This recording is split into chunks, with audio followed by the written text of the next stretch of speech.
कहानी अच्छाई और बुराई या देवता और दानव के संघर्ष की नहीं है।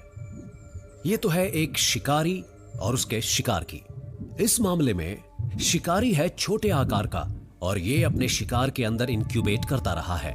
डिजीज माइक्रोब्स खतरनाक शिकारी हो सकते हैं। ये सिर्फ हमला करके जान ही नहीं लेते, ये तो अपने होस्ट पर हावी भी हो जाते हैं। ये उनके व्यवहार को बदलकर अपने माइक्रो ऑर्गेनिजम्स को दूसरे होस्ट में फैलाने में कामयाब हो जाते हैं। ये हैं इस बदकिस्मत और लाचार कुत्ते के खून में, जिसका अपना कोई कसूर नहीं था, पर वो एक बीमार चमगादड़ के संपर्क में आ गया और अब वो इस डरावनी दास्तान का मुख्य किरदार बनने के लिए मजबूर हो गया है। ये बुलेट्स हैं रेबीज वायरस। लोगों से प्यार करने वाले इस मासूम कुत्ते के खून में दाखिल होकर ये पहुंचते हैं उसके दिमाग तक, उसके लिम्बिक सिस्टम तक और उसके अंदर की आक्रामकता को काबू कर लेते हैं।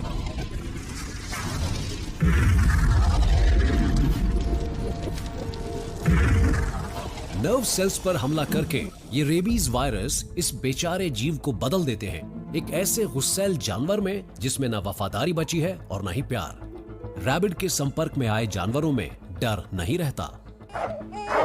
लिम्बिक सिस्टम पर काबू पाने के बाद रेबीज वायरस अब कुत्ते के गले में मौजूद लार बनाने वाले सिस्टम की तरफ रवाना होते हैं। अब यहां से वायरस अपना असर दिखाना शुरू कर देता है और निकलने वाली नर्व्स को लकवा मार देता है। इससे संक्रमित लार कुत्ते के मुंह से निकलकर अपने अगले टारगेट पर हमला कर देती है। पर एक वायरस इतने माहिर तरीके से कैसे काम कर पाता है?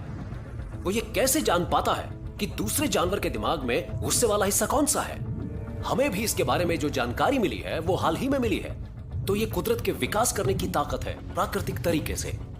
वक्त मिलने पर कोई म्यूटेशन अपनी जड़ों को जमा लेगा। अब चाहे वायरस की अपने शिकार के गले को लकवाग्रस्त करने की ताकत फिर कितनी भी क्यों ना हो, अगर इससे वायरस के बचने की गुंजाइश में बढ़ोतरी होती है तो ये आगे बढ़ता ही रहेगा। इसे तो बस हर पीढ़ी में एक ऐसा शिकार चाहिए जो बीमारी का वाहक हो, जो इसकी जानलेवा क्षमता को बनाए रखे। परिवार के रक्षक से एक खतरनाक शैतान बनने तक का बदलाव पूरा हो चुका है।